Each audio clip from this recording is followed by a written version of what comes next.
Hello listener, কেমন আছেন সবাই? তো এক্সেলের আপডেট টিউটোরিয়ালে সবাইকে স্বাগতম। আহ, আমরা আজকে এক্সেলের খুবই গুরুত্বপূর্ণ কিছু বিষয় নিয়ে আলোচনা করব। তো আজকে ভিডিওতে একদম শুরুতেই আমরা যেটা নিয়ে আলোচনা করব সেটা হলো টেবিল ক্রিয়েশন, মানে আমরা কিভাবে টেবিল ক্রিয়েট করতে পারি। তো মাইক্রোসফট এক্সেলে যখন আপনি কাজ করবেন, তো টেবিল ক্রিয়েট করার জন্য আপনার এখানে কয়েকটা পদ্ধতি আছে, আপনি যে কোনো একটা পদ্ধতি অবলম্বন করতে পারবেন। তো টেবিল ক্রিয়েট করার জন্য আহ, যদি আপনি পদ্ধতি স্বাভাবিকভাবে চিন্তা করেন, দুইটা পদ্ধতি আহ, পদ্ধতি আরও অনেক আছে। বেসিক্যালি আমি জাস্ট সিস্টেম থেকে দুটো ভাগ করলাম আর কি। একটা হলো ডিফল্ট, মানে আপনি এক্সেলের নিজস্ব টেবিলের অপশন আছে, সেটা দিয়ে করতে পারেন, অথবা নিচ থেকে আপনি চাইলে কাস্টমাইজ করতে পারবেন।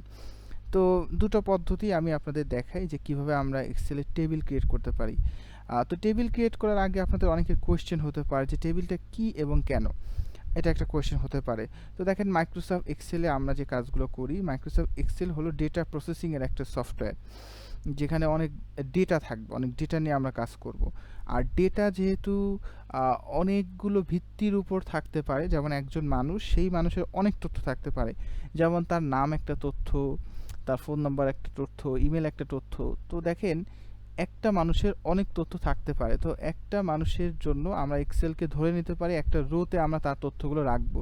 তো সেক্ষেত্রে কিন্তু রো এবং কলামের ব্যাপার আছে, মানে একটা রোতে আমরা অনেক তথ্য রাখতে পারি, সেম কলাম হিসাবে আমরা অনেক তথ্য রাখতে পারি। তো এই তথ্যগুলো যখন আমরা রো কলামে শো করতে যাব, তখন আমাদের মাস্ট বি কিন্তু এক্সেল, এবং এক্সেলের খুবই গুরুত্বপূর্ণ অংশ যেটা টেবিল আমাদের প্রয়োজন পড়বে। তো আমরা এখানে সরাসরি কিন্তু তথ্য রাখতে পারি। তো এখানে যদি সরাসরি আমরা তথ্য রাখি, সমস্যাটা হলো আমি কোনো বাউন্ডারি লাইন পাচ্ছি না, বা এই টেবিলগুলোকে আমি এক্সেলের কোনো ফর্মুলায় ব্যবহার করতে পারতেছি না। আর আপনি এখানে যে ঘরগুলো দেখতেছেন, এই ঘরগুলো আসলে এক্সিস্ট করে না, এই ঘরগুলোকে শো করাতে হবে। যদি আপনি শো করান, তাহলে আপনি এখানে কিছু দেখতে পারবেন। যেমন আমি এখানে লিখলাম হাউ টু। তো দেখেন, একটা পেজের জাস্ট কিছু কর্নারে কিছু ফাঁকা রেখে আমি হাউ টু লিখেছি। ফাইল থেকে আমি যদি প্রিন্টে যাই, তো আমি দেখতে পারবো যে একটা সাদা পেজের ভিতরে এই যে একদম কর্নারে হাউ টু লেখা। তো এখন কোশ্চেন হতে পারে যে বাকি যে ঘরগুলো, সেগুলো কোথায় গেল? তো মাইক্রোসফট এক্সেলে যে ঘরগুলো আমরা দেখি, এই ঘরগুলো আসলে গ্রিড লাইন, মানে এটা জাস্ট লাইন। এই গ্রিড লাইনটা ছাড়াও মাইক্রোসফট এক্সেল আসলে সাদা একটা পেজ। তো আমরা যদি ভিউ মেনুতে যাই, তারপর এখানে গ্রিড লাইনটা উঠায় দেই, তো মাইক্রোসফট এক্সেল আপনি দেখবেন যে একটা সাদা পেজ। তো আমরা এখন এখানে কাজ করতে চাই, যেহেতু গ্রিড লাইনটা আমরা এটা শেয়ার করে নিব। তো আমরা নতুন যারা এক্সেলে কাজ করতে চাই, একটা সমস্যা খুবই ফেস করি, সেটা হলো শিটটা তো অনেক বড়, আমরা এই শিটে আসলে কোথায় কাজ করব, কোন পজিশনে আমরা কাজ করব। তো এক্সেলে কাজ করতে গেলে আপনাকে মনে রাখতে হবে অবশ্যই যে আপনি এই এক্সেলে যে কাজটা করবেন, সেই কাজটা অবশ্যই যে একটা পেজের সেট আপ অনুযায়ী আপনাকে করতে হবে। অবশ্যই সেখানে একটা পেজ সেট আপ থাকতে হবে। তার কারণ হলো, আমরা কাজ করি যাই করি, এটাকে প্রিন্ট করব, আর প্রিন্ট করতে গেলে অবশ্যই সেখানে কিন্তু কাগজের ব্যাপার আছে। তো আমার এত বড় শিট কিন্তু প্রিন্ট করা পসিবল না। কিন্তু আপনারা যদি খেয়াল করে দেখেন, আমি যখন এটাকে জুম আউট করতেছি, এই যে একটা বাউন্ডারি লাইন কিন্তু আছে, এখানে ড্যাশড একটা লাইন আছে, এই যে আপনারা দেখতে পাচ্ছেন, এইটা হলো বাউন্ডারি লাইন। আমরা যদি পেজ লেআউটে চলে যাই, এখান থেকে সাইজে যাই, তো যত কাগজের মাপ আছে আপনি এগুলো কিন্তু পাবেন। তো আমি এখান থেকে A4 দিয়ে দিলাম। তো দেখেন লাইনটা, এই যে লাইনটা ছিল, বর্ডারের যে লাইনটা ছিল, এটা যদি জুম আউট আরও একটু করে আপনি দেখতে পারবেন যে এখানে কিন্তু আসলে এরকম বাউন্ডারি করা আছে। তো এইটা কিন্তু একটা A4 পেপার। শিট অনেক বড় হতে পারে, যেহেতু এটাকে স্প্রেডশিট বলা হয়। তো এটা একটা A4 পেপার, এটা একটা A4 পেপার। আমাদের ধরে নিতে হবে এই A4 পেপারের যে বাউন্ডারি লাইনটা আছে, আমরা এইটার ভিতরে যদি কাজ করি, তাহলে সেটা A4 এ প্রিন্ট করা পসিবল হবে। যদিও সিলেক্ট করে সেকশন বেইজে প্রিন্ট করা পসিবল, কিন্তু আমি যদি A4 এ চিন্তা করি, তাহলে আমাকে এইভাবে এই বাউন্ডারি লাইনের ভিতরে আমাকে মূলত প্রিন্টের কাজটা করতে হবে, বা এটির ভিতরে আমাকে কাজটা করতে হবে। তো আমি ধরে নিলাম যে এটা আমাদের একটা A4 পেপার, যেটা যে পর্যন্ত, নিচে 50 পর্যন্ত যেতে পারে। তো আমরা এই যে 50 পর্যন্ত এটা আসছে, যদি এটা কলাম রো সাইজ রিসাইজ করলে এটা চেঞ্জ হতে পারে, যেই থাকবে এমন বিষয় নয়। তো শুরুতে আমি এখানে প্রতিষ্ঠানের নাম লিখতে চাই বা কোনো কথা লিখতে চাই, তো আমি কি করব, আমি অনেকগুলো সেলকে একসাথে এভাবে সিলেক্ট করে নিব। সিলেক্ট করে আমি হোম মেনু থেকে এখান থেকে মার্জ করে নিব।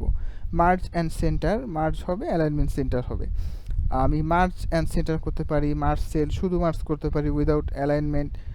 তারপর মার্জ অ্যাক্রস করলে কোনো কলাম থাকবে না, রো হয়ে যাবে।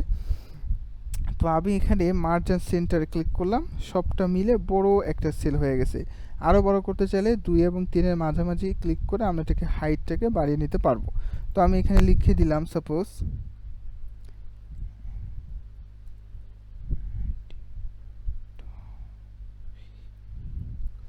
আমি এটাকে চাইলে একটু বড় করতে পারি, ফন্ট সাইজ বড় করে দিতে পারি।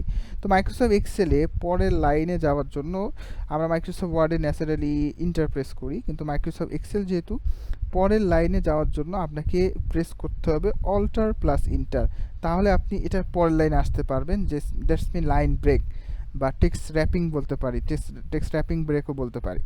তো আমরা এখানে সাপোজ অন্য কিছু লিখবো, হতে পারে সেটা মোবাইল,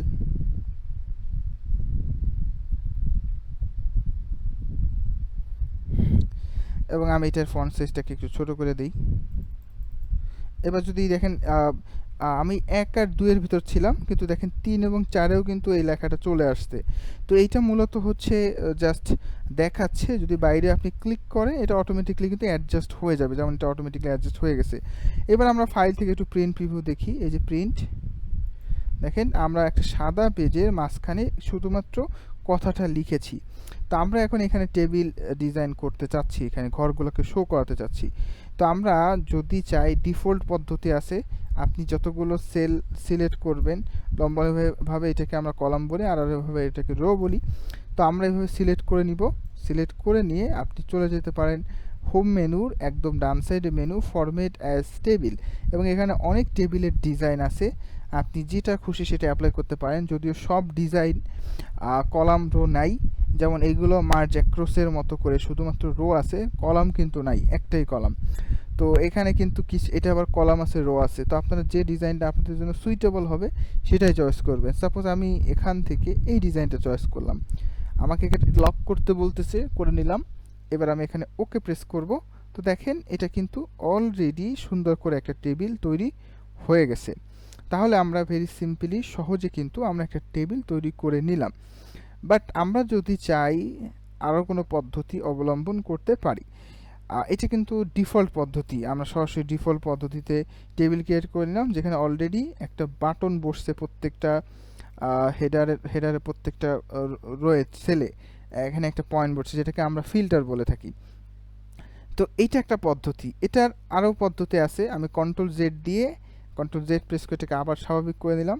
আরেকটা পদ্ধতি আমরা এভাবে সিলেক্ট করতে পারি, করে কন্ট্রোল টি প্রেস করতে পারি, দিয়ে আমরা ওকে লক করে ওকে দিলে এটাও একটা পদ্ধতি, আপনি এভাবেও টেবিল ক্রিয়েট করতে পারেন।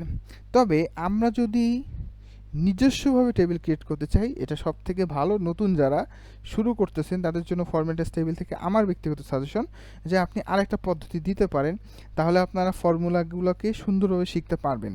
কারণ ফরম্যাটেড টেবিল দিলে কিছু ফর্মুলা বুঝতে অসুবিধা হয় নতুনদের জন্য, এটা আমার মনে হয়। তা আমি সিলেক্ট করে নিলাম হোম মেনু, এই ফন্ট সেকশন থেকে আমি এখানে চয়েস করে নিব অল বর্ডার। দ্যাটস মিন এই টেবিলটার পাশে কিন্তু বর্ডার সেট হয়ে গেল। তো টেকনিক্যালি এটা কিন্তু আসলে টেবিল হয় নাই, বর্ডার হয়েছে, এটাকে আমরা কিন্তু টেবিল বলতে পারি না আসলে। তার কারণ হলো টেবিল হলে এখানে টেবিল মেনু আসতো, তো এটা কিন্তু টেকনিক্যালি টেবিল হয় না এক্সেলের ভাষ্য মতে, কিন্তু আমাদের কাজটা হয়েছে। আমরা ফাইল থেকে যদি প্রিন্টে যাই, তাহলে আমরা কিন্তু সুন্দর করে একটা টেবিল পেয়ে যাচ্ছি, একটা A4 পেপারের মাঝে কিন্তু আমরা টেবিল পেয়ে যাচ্ছি। তো এখন এইটা যেহেতু নিজে কাস্টমাইজ করেছি আমরা, তো এই টেবিলটাকে ডিজাইনও আমাদেরই করতে হবে। তো ডিজাইনের জন্য আমরা টেবিলের প্রথম রো এটাকে একটা ডিজাইন দিতে পারি, এটাকে আমরা টেবিল হেডার বলে থাকি। সিলেক্ট করলাম। তো ফরম্যাটেড টেবিলের পাশে আবার সেল স্টাইলের ডিফল্ট কিছু কালার অ্যাপ্লাই করা আছে, যেগুলো ডিফল্ট, আপনি চাইলে এগুলো অ্যাপ্লাই করতেও পারেন অথবা নিজের থেকেও অ্যাপ্লাই করতে পারেন। যেমন আমি এখানে অ্যাপ্লাই করলাম, আমি এখানে ভিন্ন একটা অ্যাপ্লাই করি, এটা কিন্তু আমি কাস্টমাইজ অ্যাপ্লাই করলাম এখান থেকে না, সেল স্টাইল থেকে না। দুটো অপশনই থাকবে, চাইলে ওভাবে করতে পারেন বা চাইলে এভাবে করতে পারেন। এই যে সরি, সেল স্টাইল আমি এখান থেকে অন্য কোনো কালার চয়েস করে নিতে পারি। এই যে, তো আমরা কিন্তু অলরেডি টেবিল ডিজাইন করার প্রসেস দেখলাম, যে আমরা কিভাবে মাইক্রোসফট এক্সেলে টেবিল ডিজাইন করতে পারি। এখন টেবিলটাকে কাস্টমাইজ করার আরও বিভিন্ন বিষয় নিয়ে আমরা ধাপে ধাপে আরও আলোচনা করব।